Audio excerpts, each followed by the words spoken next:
Good morning. My name is Dick Wagner. I welcome you to the regular Tuesday 10 a.m. Crest Network webinar. Either Bill or I try to do one or two a month. And today I drew the short straw, so it's up to me. Bill and I are both co-founders of the Crest Network. The topic was, what were you thinking? But it really comes down to whether or not you have the right mindset. And let me get quick on this thing. And so what were you thinking? Kind of like, you said it to your kids, your wife has said it to you. It's like, what were you thinking? Well, it has to start with you. If you don't take accountability for whatever happens, then shame on you. It usually doesn't happen, whatever that might be, unless you work to help develop it, at least especially if it's going to be good for you. So many people have, and I've experienced this with marketers, where, and actually in myself going back 25 years, I listened, but I didn't listen and hear what they had to say. I listened so that I could formulate in my head a retort or a response to their comment or their argument. And that absolutely is the wrong way to listen. You need to, and actually the saying is, listen 90% and talk 10%. And that really holds true. You can ask a question or two and then wait for their answers. And you can wait and wait and wait. They give you the answer, and then there's a pause, a silent pause, and you're waiting and you're waiting and you're waiting. Hey, 5 seconds seems like a long time. But there's that saying, he who speaks first loses. So say what you want to say in less than 60 seconds, and then listen and hear what their responses are. Ideally, you need to respond by telling them a true story. So many times, people love stories. We sit around the dinner table in the evening with the grandkids and our 2 daughters, and oh my gosh, the stories. I mean, even the stories from the 3-year-old are hilarious. But you need to tell stories and tell true stories, because people love true stories. And if it's not a true story, then it might be a joke, and those you have to be careful of. Your influence, and you're going to have influence, and this is part of what were you thinking. You have to have influence that begins with how you make them feel. We're all drawn to people who like us, and we're drawn to people that are like us. Not, in other words, that, catch the wording there. We hang around generally people who we like, and we hang around people that are similar to us. The desire to help instead of chasing. And this is probably not what you think it is. I'm thinking of chasing in the sense that you're going to more of the ambulance chaser, rushing to the scene and trying to sign up the client. And yet that means you have less desire to help and more desire to chase or sign them up or get another job in your portfolio. And that's what I'm talking about. It's really, really hard, especially for a salesperson or a marketer, to always be in the mode of wanting to help, because they're evaluated based on how much they sell or how many referrals come in. And so you don't need to do that. You certainly need to know how many referrals are coming in, how many got closed, and so forth. But you have to exude a desire to help. The more you exude that desire to help, the more it's going to come back to you. There's a phenomenon of human psyche that says we chase that which moves away from us. It seems to be in a lot of humans. It seems to be even in animals. You got some dogs that'll chase the car down the street, barking and yapping. We also want what we can't have. Yeah, boy, I know that one. We all want what we can't have. You know, I sit there and I watch a commercial on TV, usually on mute, but maybe it's for a really cool looking car or a Rolex watch.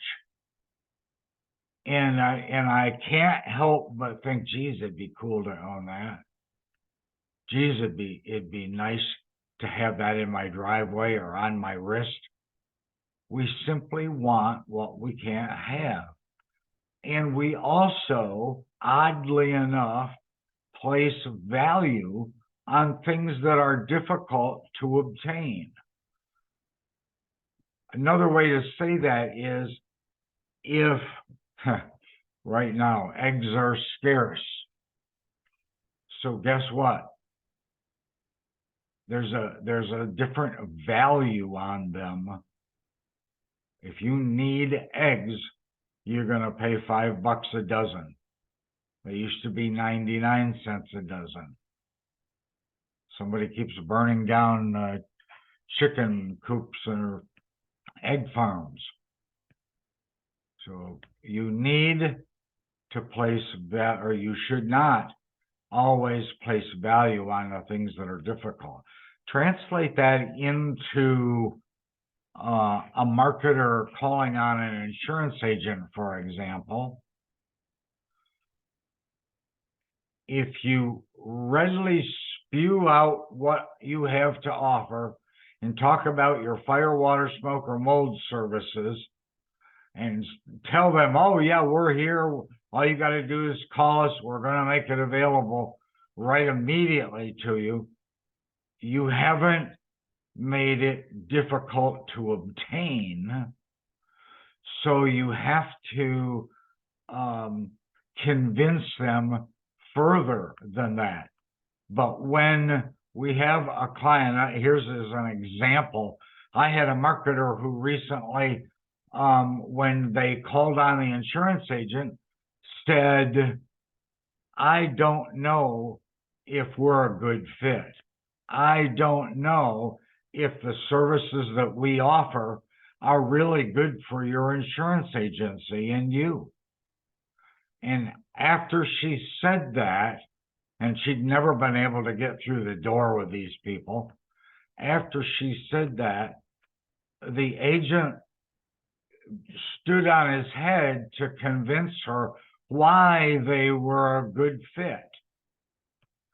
She took the whole concept of the value that she was bringing And she kind of held it back like you would hold candy back from a baby.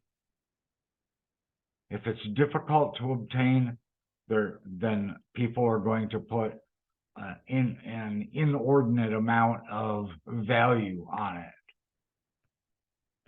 And I talked about this, I presented this yesterday one-on-one with somebody, and we talked about telling the real truth instead of bending the truth.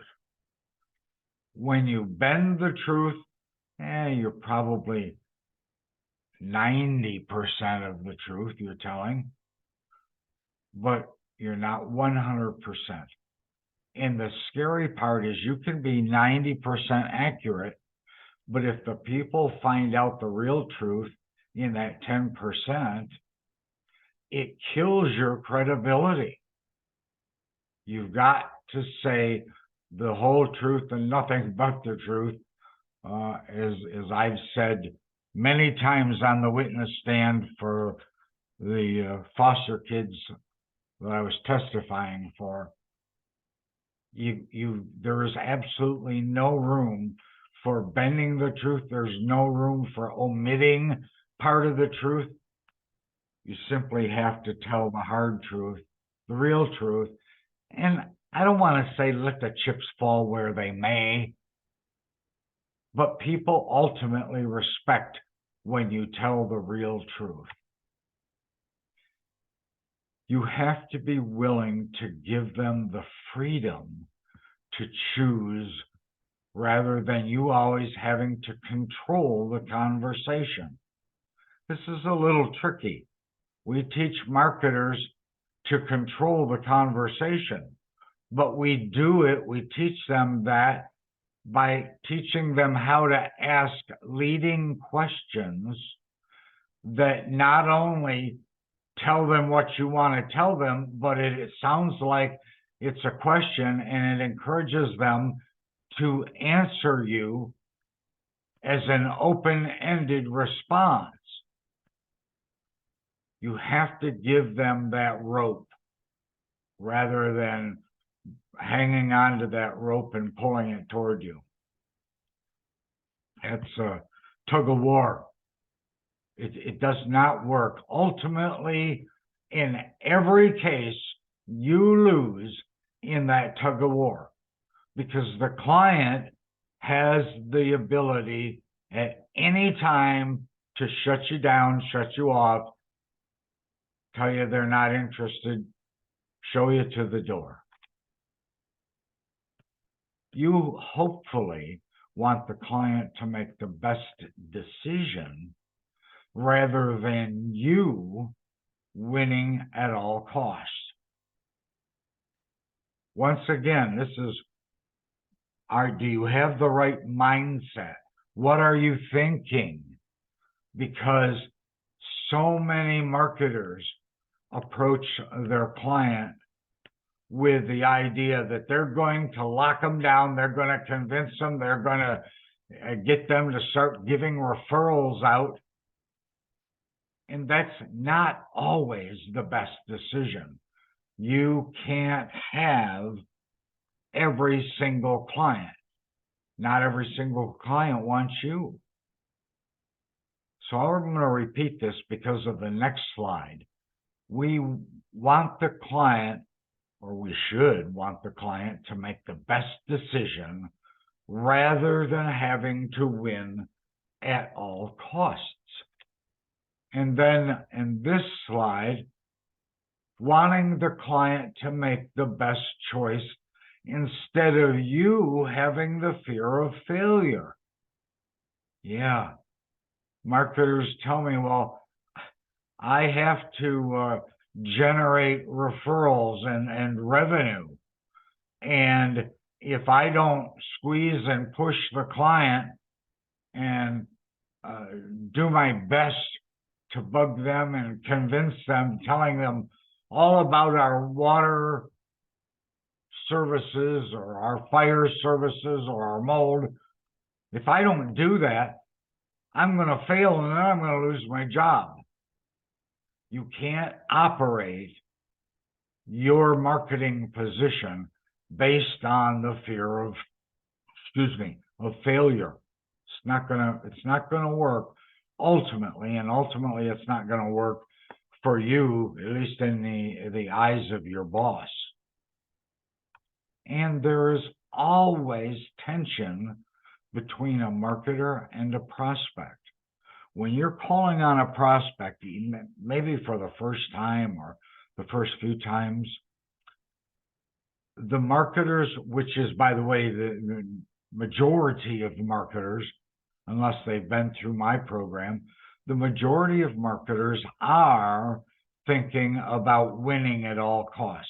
The majority of marketers are thinking about putting one more notch on the belt.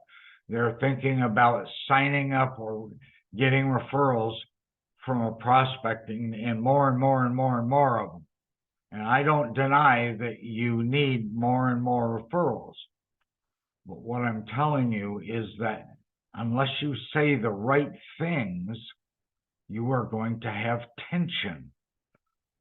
I use the example, I actually have on our website a video that talks about drop the rope. Just what it sounded like, drop the rope. And drop the rope concept in marketing is, picture yourself in a tug of war. You're holding one end of the rope, and the prospect or the agent or the plumber or a client is holding the other end of the rope. Traditionally and typically, marketers are tugging and tugging and tugging, and they're trying to win no matter what. That means there's tension there. But if you, by dropping the rope, say something as simple as, for example, when they are busy and they look at you and say, hey, look, I'm really busy right now. The dropping the rope is, hey, I get it. I figured you would be busy. All I want to do is stop in and, oh, thank you. Thank you. Boy, I've got a great granddaughter. She brought me a Starbucks coffee. I paid for it too. Oh, and she paid for it too. So when I tell you that there's tension, they don't know you. They're not your friend or drinking buddy or cigar smoking buddy. They're simply creating tension because they're not saying the right things. And it's really tricky. I used to make a joke about having empathy. When I was on call, carried a pager or beeper years ago, and had to go out in the middle of the night to a property owner that had a flooded home. I didn't have any empathy. Shame on me. But you have to have empathy. You have to have more empathy and less formal business. I felt that my number one responsibility 25, 30 years ago was to get their signature on a contract and collect the deductible. That was my total goal. As soon as that was done, I went out to my vehicle and then I made the phone calls to the project managers to get into motion. I didn't provide empathy for my client. If you as a marketer don't provide empathy, then you're making the business formal, and you don't want formal business when you're working with and talking with your client, the policyholder or the plumber customer or the plumber's customer. A book that I just read recently, I listed many of those points that I have talked about on here, but the author called the whole concept other-centered. Other-centered. In other words, the opposite of other-centered is self-centered. And we all know of self-centered people. And I know of several self-centered marketers. I have a marketer, it's all about him, and he can't help himself, supposedly. He wants to win at all costs. And you can't win at all costs.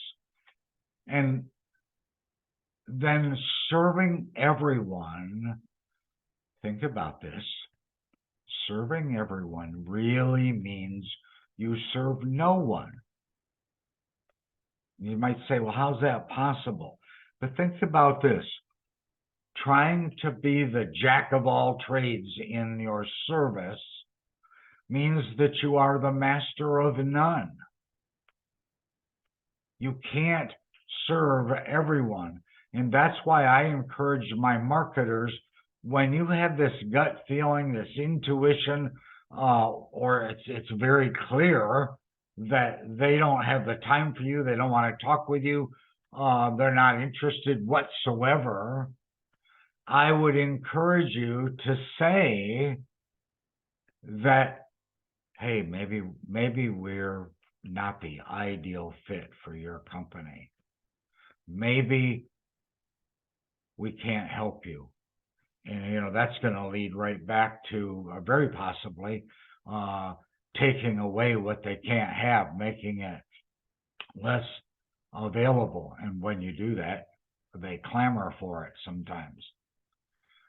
And the other point to this is that you can't treat people equal. There are several people on this webinar this morning, and I know every single one of them. And every one of you is different. How I would talk and discuss things with Bill will be different than how I talk with Jennifer or Ginny or Greg. You can't treat people equal because they're not equal. Forget this mantra that was created that says all people are created equal. That's just not true. And I don't mean to disparage that concept, but I want you to think about when you call on one agent, he's different or she's different than another agent. You can't treat them all equal. You have to do your research on each one individually and learn the nuances and the issues related to that particular client that are difficult. It's impossible to try and treat people the same and have it all work out. Not going to happen. That's more of a restoration coach that does a one-size-fits-all cookie cutter kind of concept. They just do generic coaching. And that's not what the Crest Network does. And last but not least, give up your determination to put pressure on them. The more you concentrate on helping them be receptive, the more things you say to make yourself more credible, more believable, more empathetic, the more or better you're going to be received. And as I've said before, the bottom line, if they like you, they probably will do business with you. If they are like you, that's a perfect scenario because now you're in the same boat. This was a fairly short presentation this morning. It's only about 25 or 30 minutes. But thank you so much on behalf of Bill Giannone. I'm Dick Wagner with the Crest Network. If you want to subscribe to the Crest Library, it's $99 a month. And you can start it and stop it anytime you want. There are hundreds of articles and videos on there, coaching and training and teaching for both the owner of the business and the marketer. You can also go to the Yahoo, or excuse me, the Google or the Apple stores and download the Crest app. And the Crest app has at your fingertips then the podcasts, among other things. It has all of the podcasts on there. And Bill and I have, I think, several hundred podcasts on there. They're all maybe short ones. They're 10-minute, 15-minute podcasts, but theirs are also available. All you got to do is download the free app. Again, I'm Dick Wagner with the Crest Network. Thanks so much for listening. Thanks for tuning in. Bye-bye.